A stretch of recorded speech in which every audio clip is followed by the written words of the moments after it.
참 큰 실수를 큰 실수를 하기보다 하여튼 실수를 한 게 있는데 디도서를 끝나고 빌레몬서를 뛰어넘었어요.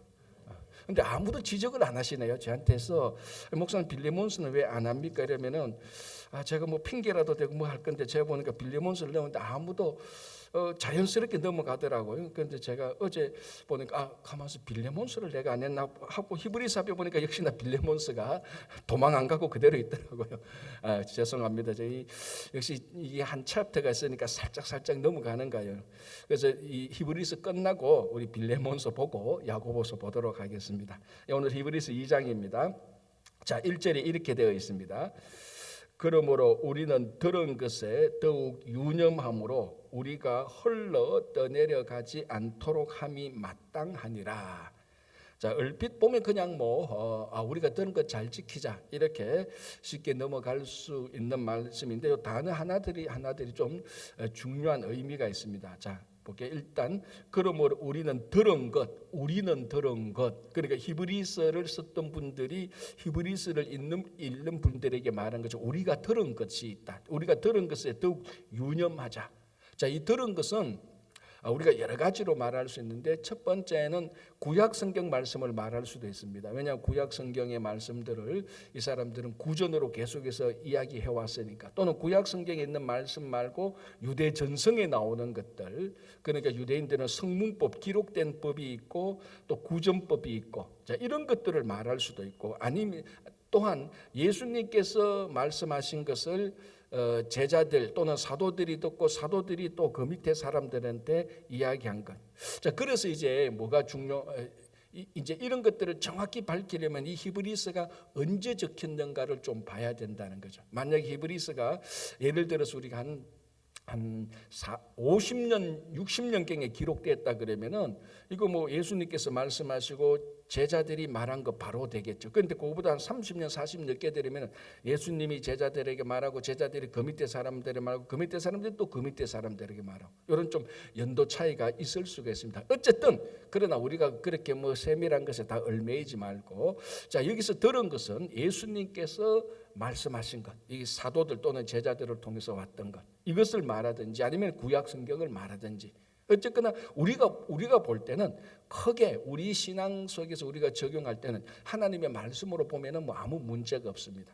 자, 그러므로 우리는 들은 것. 자, 이제 우리는 이 히브리서 말씀도 듣고, 우리는 요한 1서 말씀도 듣고, 요한 계시록 말씀도 듣고, 복음서도 듣고, 이사야 말씀도 듣고, 이런 거 다 듣는 것 아닙니까? 우리는 이제 그렇게 받아들이면 아무 문제가 없습니다. 우리가 뭐 학자가 아니기 때문에 이 들은 것이 뭐냐라고 굳이 일일이 다 따질 필요는 없죠. 자, 그러므로 우리는 들은 것, 창세기부터 요한 계시록 말씀을 통하여서 하나님께서 우리에게 주시는 말씀, 이 들은 것에 더욱 유념함으로라고 되어 있습니다. 자, 이 유념이란 단어가 사실은 무슨 단어인가 하면 해양 용어입니다.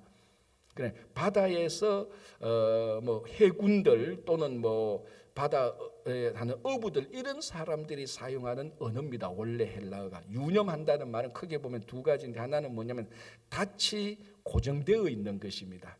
그 배가 바다에 안 떨어져도, 그래 우리가 차를 파킹하듯이 그 배를 정박시켜 놓는 겁니다. 이 상태가 유념이라는 거고, 또 하나는요, 이 배가 갈 때 방향을 잡고 계속해서 똑바로 그 방향대로 가고 있는 상태, 요거를 헬라어로 유념이라는 것입니다. 그러니까 우리가 들은 것을 이 방향을 놓치지 말고 이 들은 것의 방향을 따라서 끝까지 이 말씀의 방향대로 쭉 가라, 이 말입니다. 아니면은 이 말씀을 꽉 붙들고 딱 정박해가 있어라. 세상에서 우리를, 이 세상이나 또는 이 사탄 마귀가 우리를 자꾸 그 하나님으로 떼어내려 그래도 떼어내지 말고 배 한 척이 잘 이 배에 닿지 그 정박 잘 돼가 있어서 밤새도록 폭풍이 치고 바람이 불고 파도가 쳐도 이 정박된 배가 좀 뭐 흔들리기는 하겠죠. 파도가 치니까 흔들리지만 그 정박된 곳에서 떠내려가지 않는, 계속해서 붙들려가 있고 파괴되지 않는 그 상태가 유념이라는 상태입니다. 그러니까 이 히브리서를 썼던 분은 하나님의 말씀을 우리가 잘 듣고 이 하나님 말씀 이 들은 것에서 우리가 떠나지 않고 좀 흔들릴 수는 있겠죠. 뭐 사람이니까 흔들릴 수는 있지만 여기서 떠나지 않고 방향을 딱 잡아서 이 말씀의 방향대로 계속 쭉 가는 것, 이 상태가 유념이라는 것입니다. 자, 그럼 이제 그 다음에 뭐가 됐는가 하면요, 우리가 흘러 떠내려가지 않도록 함이 마땅하니라. 자, 흘러 떠내려간다. 자, 이거 해양 용어가 맞죠? 흘러서 떠내려간다. 자, 흘러서 떠내려간다는 것은 방금 유념이란 말하고 같이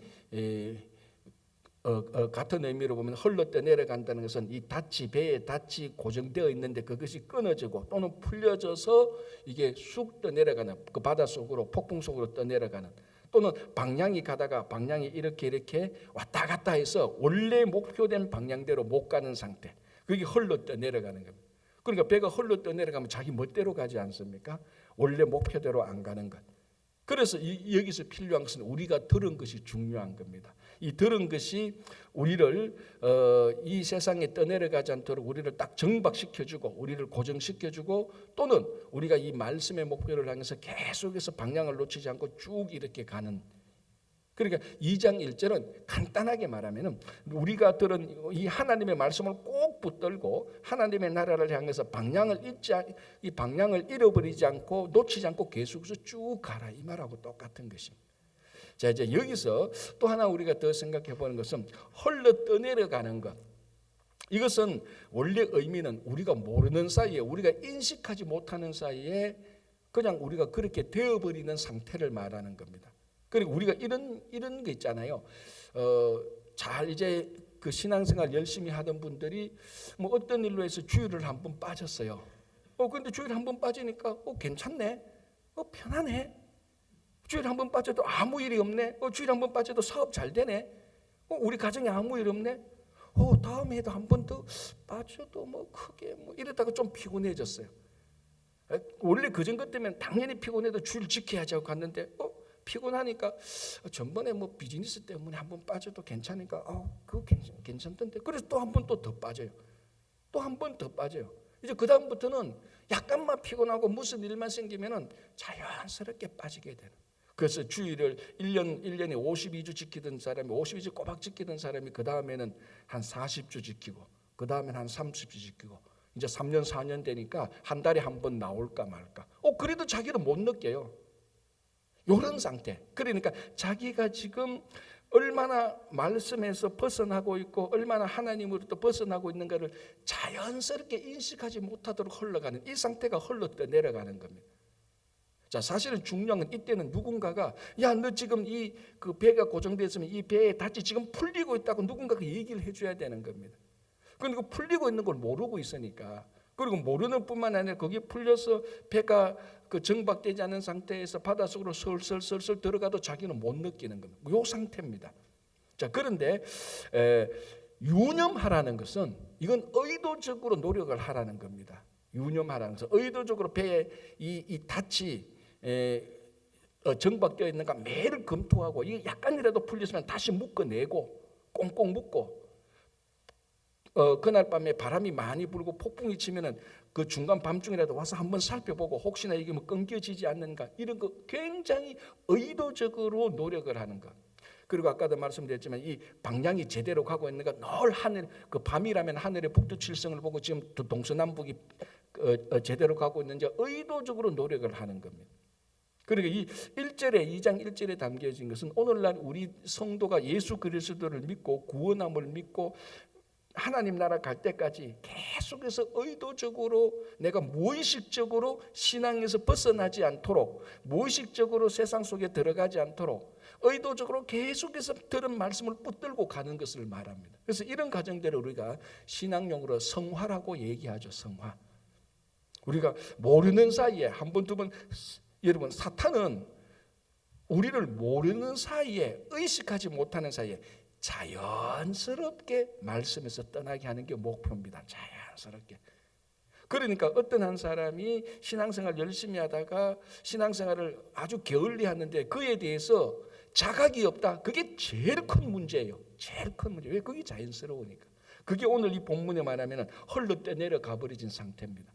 그러면 누군가가 가서 자각을 줘야 됩니다. 너 이렇게 해서는 안 된다라고 자각을 줘야 되는 거죠. 자, 2절 보겠습니다. 천사들을 통하여 하신 말씀이 견고하게 되어 모든 범죄함과 순종하지 아니함이 공정한 보응을 받았거든 우리가 이같이 큰 구원을 등한히 여기면 어찌 그 보응을 피하리요. 자, 이게 무슨 말인가? 천사들을 통하여 하신 말씀, 이게 뭔가? 자, 이것도 크게 보면은 지금 히브리서 기자들이 듣고 있던 구약에서 전해오던 말씀입니다. 자, 그럼 이렇게 질문할 수 있죠. 아니, 목사님, 구약에서 하신 말씀은 선지자들이 말씀했지 천사들이 말한 게 아니지 않습니까? 예, 맞아요. 정확히는 제가 방금 질문한 요 내용이 맞습니다. 그러나 여기서 우리가 실제로 보면은 이제 이 당시 유대인들은 어떤 생각이 있었는가 하면 선지자들이 말씀하실 때 거기 항상 천사들이 같이 있어서 중보하고 있었다. 이런 이제 생각이 있었고, 실제로 또 구약에도 보면 천사들이 직접 했던 말씀들이 있습니다.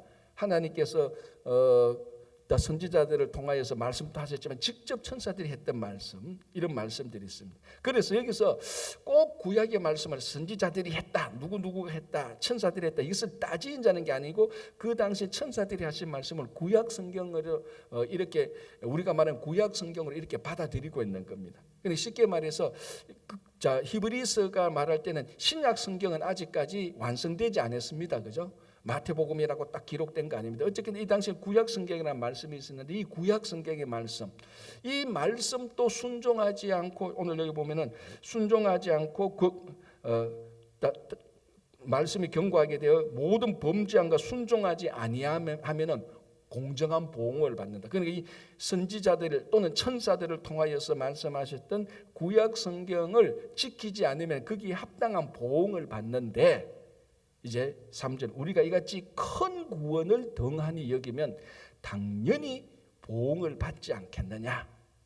그러니까 이렇게 보면 헷갈리는 건데, 간단하게 말하면 구약 성경의 말씀들을 지키지 않아서 이스라엘 백성들이 하나님에게 심판받고 하나님에게 그에 합당한 보응을 받았다. 자, 그런데 큰 구원, 예수 그리스도를 통해서 우리들에게 구원을 주셨는데 이 구원을 등한히 여기고 이 구원을 무시한다면은 어찌 우리가 보응을 받지 않겠느냐? 어찌 우리가 심판을 받지 않겠느냐? 마땅히 받을 것이다. 우리는 그 예를 알고 있지 않느냐? 구약의 많은 사람들이 하나님께 불순종해서 하나님으로부터 심판받고 징계받은 걸 알고 있지 않느냐? 그런데 우리가 구원을 우리가 무시한다면은 우리가 정말 이 구원을 무시한 심판을 받지 않겠느냐라고 얘기를 하는 겁니다. 그래서 이제 여기서는 좀 특별히 히브리서를 썼던 분은 구원이라 말하면 큰 구원이라고 말합니다. 그러면 이제 이렇게 말할 수 있습니다.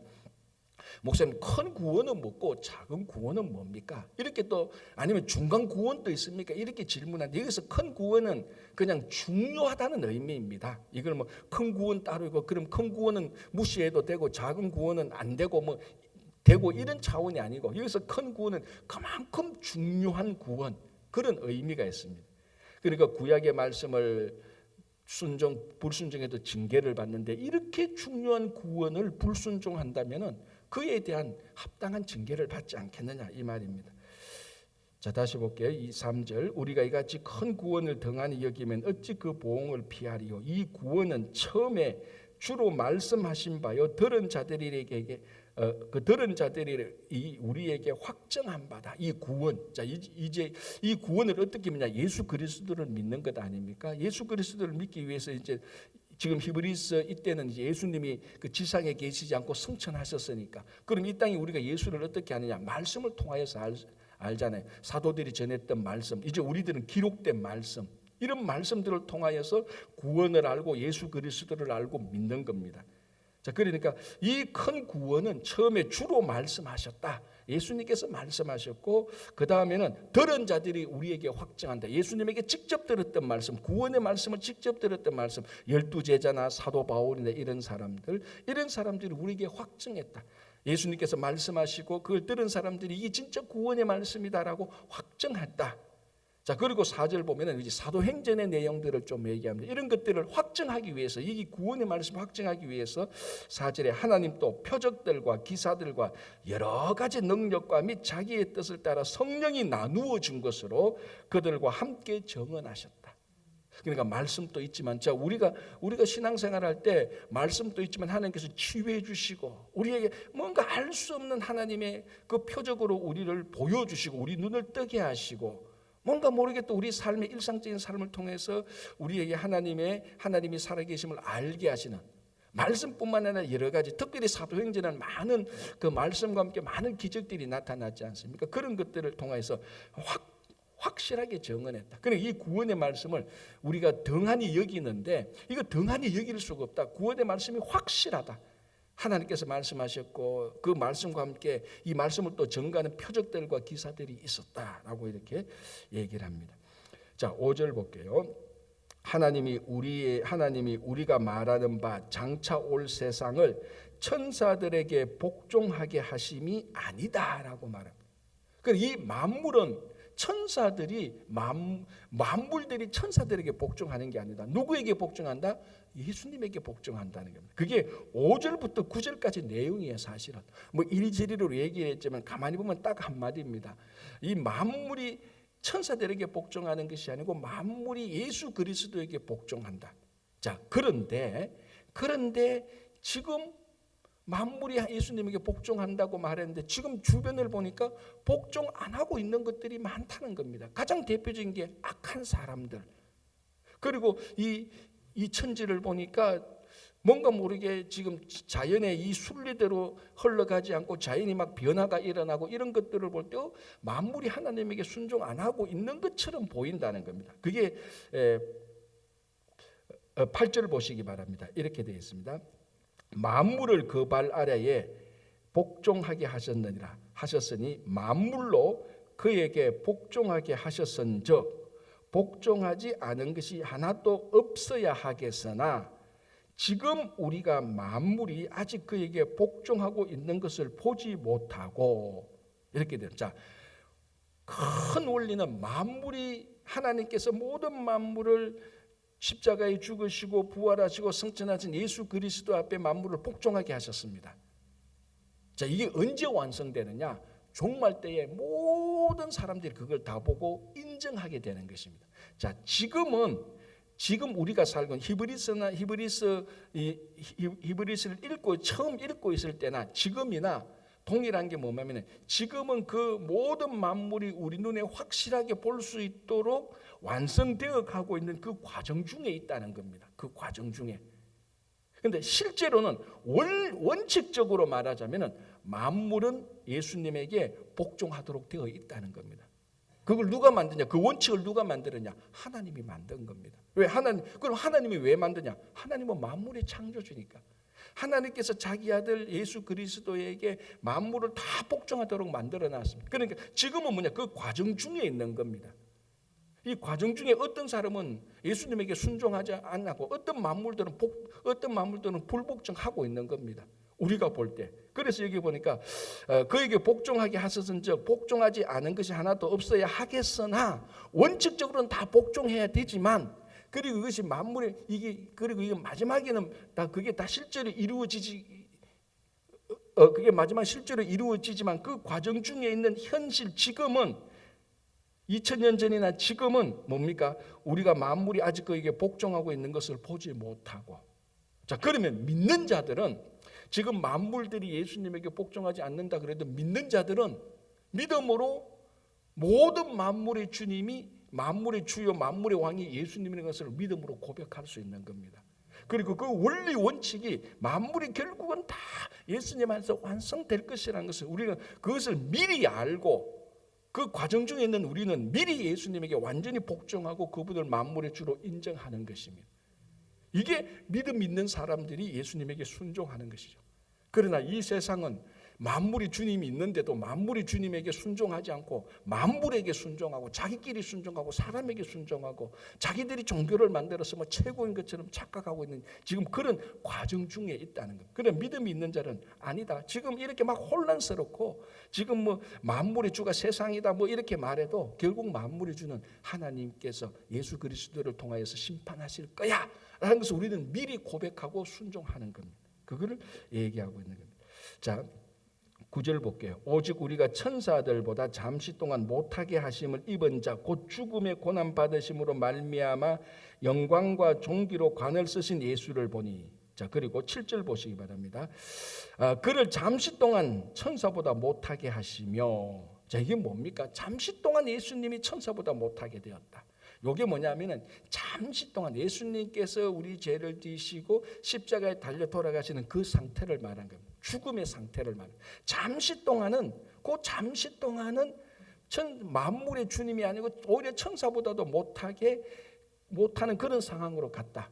그러나 이 상황이 진짜로 천사보다 못한 상황이 아니고 이런 죽음, 고난과 죽음을 통하여서 부활하신 주님에게 하나님께서 만물의 주권을 주셨다는 겁니다.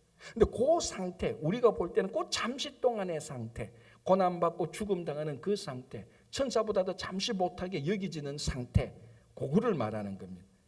잠시 동안은 천사들보다 못하게 하시지만 고난과 죽음을 받으셨지만 부활하시고 승천하셔서 그리고 마지막 때는 만물의 주님으로 오실 것이다. 자, 이게 왜 지금 히브리서를 썼던 분이 이걸 지금 얘기를 하고 있을까? 이제 이게 중요한 거죠. 왜 예수님께서 만물의 주님이다. 그런데 지금 만물의 주님에게 순종하지 않고 불순종하는 자들이 있다. 그리고 이 사람들이 잠시 동안 예수님을 천사보다 못한 존재로 여기고 있다. 왜 지금 그러면 이걸 이야기하고 있는가? 이게 이제 핵심 메시지죠. 그죠? 자, 한 번 더 보겠습니다. 10절 보겠습니다. 9절 10절 같이 볼게요. 오직 우리가 천사들보다 잠시 동안 못하게 하심을 입은 자 곧 죽음의 고난 받으심으로 말미암아 영광과 존귀로 관을 쓰신 예수를 보니 이를 행하심은 하나님의 은혜로 말미암아 모든 사람을 위하여 죽음을 맛보려 하심이라. 자, 이 죽음이 천사보다 잠시 못하게 하는 그런 상황을 말하죠. 10절 그러므로 만물이 그를 위하고 또한 그로 말미암은 이가 많은 아들들을 이끌어 영광에 들어가게 하시는 일에 그들의 구원의 창시자를 고난을 통하여 온전하게 하심이 합당하도다. 자, 여기서 동그라미를 쳐야 될 단어가 두 개 있는데요. 구원과 고난입니다. 자, 예수님께서는 만물의 주로 되는 것은 죽음과 부활과 성천, 이걸 우리 측에서 보면 구원의 사역 아닙니까? 그래서 예수님을 여기서는 또 구원의 창시자, 구원을 여신 분 이렇게 말을 하고 있는 것입니다. 그러니까 이 히브리서는 좀 앞에 사도 바울이 썼던 단어하고 약간 좀 다른 단어를 써요. 큰 구원이 있다. 바울은 큰 구원이 말하지 않아요. 그냥 구원이라고 말하고 구원의 창시자다. 사실 이 구원의 창시자를 이상하게 우리가 이상하게 해석할 필요가 없어요. 하나님께서 예수 그리스도를 통해서 우리에게 구원을 주신 분 이렇게 보면 되는 겁니다. 또 그 말이 맞고요. 그래서 이 구원이 어떻게 이루어지느냐? 이제 여기서 고난을 통하여 온전하게 하심이 합당하다. 그러니까 우리를 구원하시는 이 구원의 사역에는 이 구원의 사역은 온전한 사역이 맞습니다. 그런데 뭘 통하여? 고난을 통하여. 자, 예수님께서 십자로 우리 죄를 지시고 십자가의 고난을 당하셨습니다. 그리고 부활하고 승천하셔서 온전한 구원의 사역을 이루셨습니다. 자, 여기서 이제 고난이란 말이 나오는데 제가 어제 히브리서는 언제인가를 구체적으로 AD 40년지 60년지 80년지는 정확히는 아직까지 모르지만은 그 전체적인 상황이 어떤 상황인가 하면은 유대인들 또는 로마 제국에 의하여서 핍박을 받고 있는 상황입니다. 그러니까 여러분 이게 로마서로부터 요한계시록까지 그러니까 복음서 이후에 기록된 그러니까 한 AD 40년에서 80년, 90년, 100년 이 어간에 다 그 로마서부터 요한계시록이 다 기록되지 않습니까? 그게 가장 큰 공통적인 배경이 뭔가 하면요. 환난과 핍박입니다. 두 가지. 로마 제국으로 그리고 유대인들로부터. 요거는 다 모든 편지에 거의 다 배경이 되고 있습니다. 왜? 그 당시 초대교회인데 다 핍박을 받았거든요. 그래서 이제 어떤 사람들 로마 제국이 더 많이 핍박했냐 유대인들이 더 많이 핍박했냐 그에 대한 논란은 있지만은 두 부류로부터 환난을 받았습니다. 같은 동지인 유대인으로부터 엄청나게 고난을 받았고 로마 제국이 또 로마 황제 숭배를 안 한다고 해서 또 전략적으로 정책적으로 또 핍박을 받았고 그래서 초대교회 교회인데 늘 핍박 가운데 있었습니다. 자, 그래서 히브리서도 너희들이 지금 이 구원이 온전하게 돼서 예수 그리스도의 구원을 보시라. 그분은 고난을 통하여서 구원을 온전하게 하셨다. 그리고 이분이 만물의 주님이 되신다. 자, 그럼 고난을 받고 있는 그 당시 초대교회 성도들에게는 우리가 고난 가운데 있지만 이 고난이 그냥 우리를 파괴하고 괴롭히는 그런 고난이 아니고 예수 그리스도의 온전한 구원의 사역에 동참하는 과정이구나. 이게 구원의 사역이구나라는 것을 확신하게 되는 거죠. 그러니까 고난을 받는 게, 신앙 때문에 고난을 받는 게 이게 전체적인 구원 사역이 원래 이거구나. 그것을 인정시키는 것입니다. 그러니까 솔직히 어떤 분들은 이런 거를 좀 듣기 부담스러워하죠. 아니 신앙생활하고 나 고난 안 받고 싶어. 그게 다 우리들의 본성입니다. 그죠? 내가 예수 믿고 고난 안 받고 싶어. 여러분 참 어떻게 보면 미안한 말씀이지만요. 그런 신앙은 기독교 신앙이 아니에요. 우리가 예수를 믿는다면요. 예수를 믿고 이 세상에서 살아간다면은 고난은 안 받을래야 안 받을 수 없다. 왜 그렇죠? 예수는 온전하고 이 세상은 온전하지 않으니까. 온전하지 않고 불의와 불법이 판치는 이 세상에서 진리와 빛 가운데 살려고 한다면 고난은 안 받을래야 안 받을 수가 없습니다. 피할 길이 없습니다. 그러면 극단적으로 나는 고난은 진짜 싫어. 예수 안 믿어. 그러면 고난 안 받습니까? 예수 안 믿는다고 고난 안 받습니까? 다 고난은 받죠. 고난 없는 인생이 어디 있습니까? 그럼 예수 믿어도 고난받고 예수 안 믿어도 고난받고 그럼 무슨 의미가 있습니까?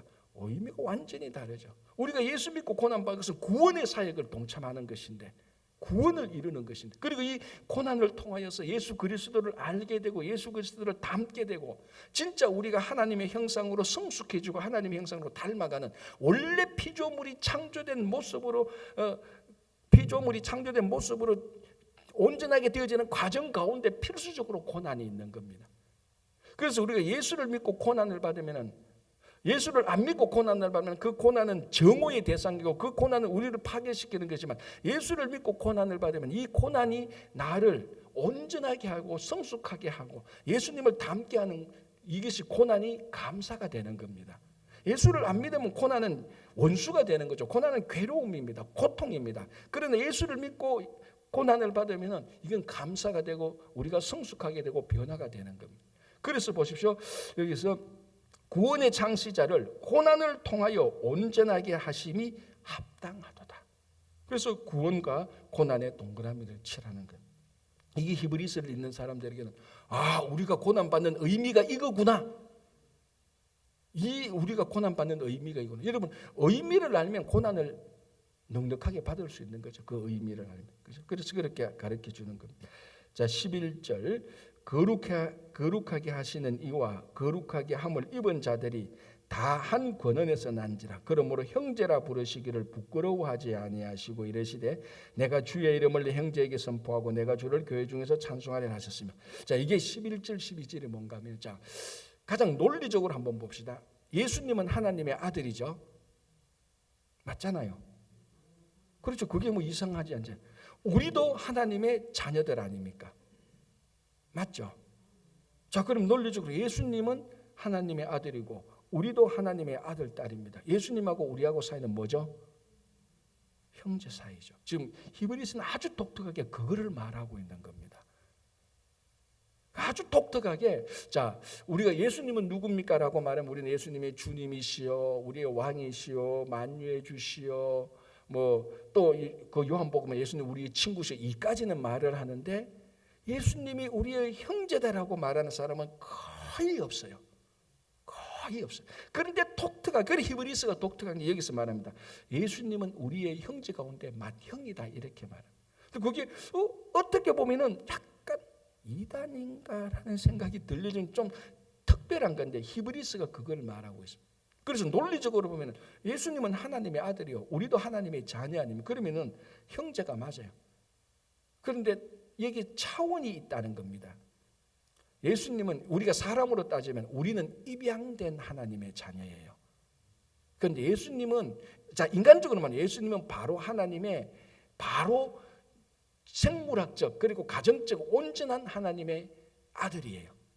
그러나 법적으로, 신분적으로, 지위적으로 보면은 입양된 아들은 법적으로, 지위적으로 완전한 아들이 맞습니까? 아닙니까? 맞죠. 입양된 아들이면은. 입양된 아들이라고 해서 재산을 안 주거나 입양된 아들이라고 해서 무시할 수가 없죠. 입양된 아들은 입양 과정을 통해서 완전한 신분적으로, 직위적으로 아들의 영향, 아들 딸이 완전히 되는 겁니다. 그러나 그 아버지, 어머니 밑에서 직접 난 아들하고 입양된 아들하고 법적, 신분적으로는 같지만은 구별은 되잖아요. 다르잖아요. 그게 예수님하고 우리와의 차이. 그건 같은 형제예요. 자, 그러면 여기서 이제 한 가지 중요한 것이 있는데, 우리가 어떻게 해서 하나님의 자녀로 입양됩니까? 예수 그리스도의 보혈의 공로로서. 우리가 예수 그리스도의 보혈의 공로를 믿음으로써 하나님의 자녀가 되는 거예요. 자녀가 되고 보니, 자, 쉽게 이제 인간적으로 자녀가 되고 보니 내가 입양받아서 그 집에 가보니 큰 형님이 있어. 그분이 예수야. 근데 나중에 보니까 이게 어떻게 내가 입양되는 건가? 이 예수 때문에, 큰 형님 때문에 내가 입양이 된 거야. 그래서 그 가정에서 예수님하고 같이 사는 거야. 그게 독특하게 지금 아주 11절에서 거룩하게 하시는 이와 거룩하게 함을 입은 자들이, 거룩하게 하시는 이 예수님과 거룩하게 입은 자들, 우리들 다 한 권원에서 난 거야. 다 하나님으로부터 그 가정에 있다는 겁니다. 그러므로 형제라 부르시기를 부끄러워하지 아니하시고. 그러니까 여러분, 이렇게 말하면 맞습니다. 우리에게 큰 형님이 있는데 예수가 내 큰 형님이야. 그거 틀린 게 아니에요. 그 이단의 말이 아니에요. 아주 독특하게 말하는 건데, 그럼 네가 어떻게 예수님이 형님이 되냐? 지금 제가 방금 했던 대로 이렇게 말합니다. 자, 예수님은 하나님의 아들이에요. 우리도 예수 그리스도를 믿어서 그 보혈의 공로로 하나님의 자녀가 되었다. 입양되었다. 그러니까 자녀 입양되고 그 집에 가보니까 예수라는 큰 형님이 있더라. 그건 형제 아니에요. 형제 자매가 아니냐. 형제가 아니냐. 여기 논리적으로 아무 문제가 없는 거예요. 지금 그거를 말하고 있는 거예요. 그런데 여기서 더 핵심은 뭐냐면은, 우리가 입양된 이유가 큰 형님 때문에, 예수 그리스도 때문에 입양돼서 하나님의 자녀가 되었다는 겁니다. 예수의 공로를 말하는 겁니다. 더 핵심은 이게 뭐 형제냐 자매냐 희호칭이 맞냐 안 맞냐, 그걸 목숨 걸고 싸울 게 아니고, 정말 목숨 걸고 싸울 것은 예수 그리스도 보혈의 공로로 우리가 하나님의 자녀가 되었다는 겁니다. 요게 보혈, 요게 우리가 목숨을 걸고 지켜야 될 겁니다. 그래서 형제라고, 그러니까 논리적으로 가보니까 예수님이 큰 형님이 되어 있더라. 그래, 형제라고 부르시기를 부끄러워하지 않아요. 그래, 고난받고 핍박받는 사람들이 막 나는 형제도 없어 자매도 없어 외로워 이렇게 할 수도 있지 않습니까? 걱정하지 마라. 예수님이 우리를 형제 자매라고 부르기를 부끄러워하지 않는다. 예수님이 우리를 형제 자매로 맞아주신다. 너희 큰 형님이 있잖아요. 큰 오라버니가 있잖아요. 여성으로 따지면 큰 오라버니가 있잖아요. 그분이 예수님이다라고 이렇게 독특하게 얘기를 하고 있는 것입니다. 자, 14절부터 한번 보겠습니다. 14절 이렇게 되어 있습니다. 자녀들은 혈과 육에 속하였으며, 우리들 말이죠. 혈과 육에 속하였으며 전부 다 육신을 가지고 태어난 사람들입니다. 자녀는 혈과 육에 속하였으므로 그도 또한 같은 모양으로 혈과 육을 함께 지니시며. 자, 여기서 그는 누굽니까? 예수님이죠. 자, 이제는 뭘 얘기하는가 하면은 예수님이 우리의 큰 형님이다라고 말을 하면서 이제는 성육신을 얘기하고 있습니다. 우리가 혈과 육에 속하였기 때문에 그도, 예수님도 또한 같은 모양으로 혈과 육으로 우리에게 몸을 지니셨고, 혈과 육이 있기 때문에 우리의 죄를 지시고, 예수님의 온전한 혈과 육을 가지고 우리의 죄를 지시고 죽으셨다. 성육신 하시고 십자가에 죽으셨다. 그게 지금 14절 말하죠. 다시 볼게요. 자녀들은 혈과 육에 속하였으며 그도 또한 같은 모양으로 혈과 육을 함께 지니심은 죽음을 통하여 죽음의 세력을 잡은 자 곧 마귀를 멸하시며. 자, 성육신을 말하고 십자가에서 우리 죄를 대신 지시고 십자가에서 죽으심으로 말미암아 우리 죄를 용서해 버렸습니다. 그래서 사탄의 세력들을 다 무력화시켜 버렸어요. 그래서 원칙적으로 십자가에서 예수 그리스도께서 우리 죄를 지심으로 말미암아 원칙적으로 사탄은 우리에게 어떤 힘을 행사할 수가 없게 된 거예요. 사실은 없게 된 거예요. 사탄의 세력이 우리를 공격하지 못하도록 된 거예요.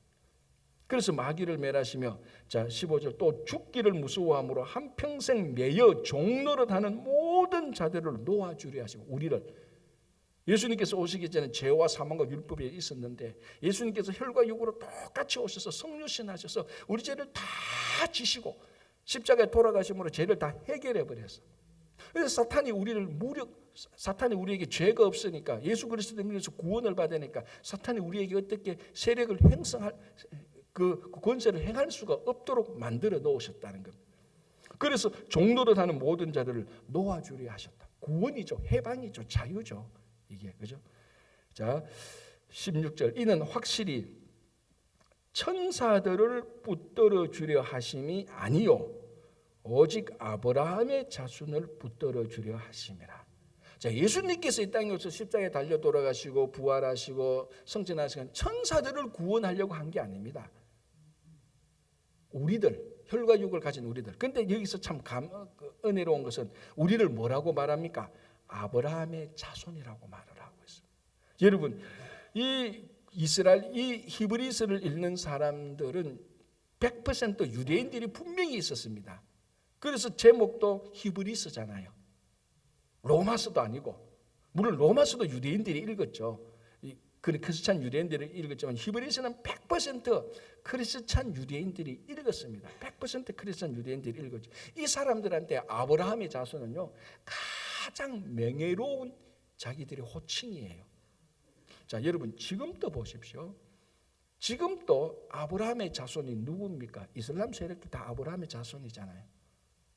그렇잖아요. 기독교인, 기독교인, 유대인, 물론 기독교 안에 가톨릭 개신교가 들어있죠. 기독교, 가톨릭 개신교 들어있고 그리고 유대인, 이슬람 전부 다 아브라함의 자손들이에요.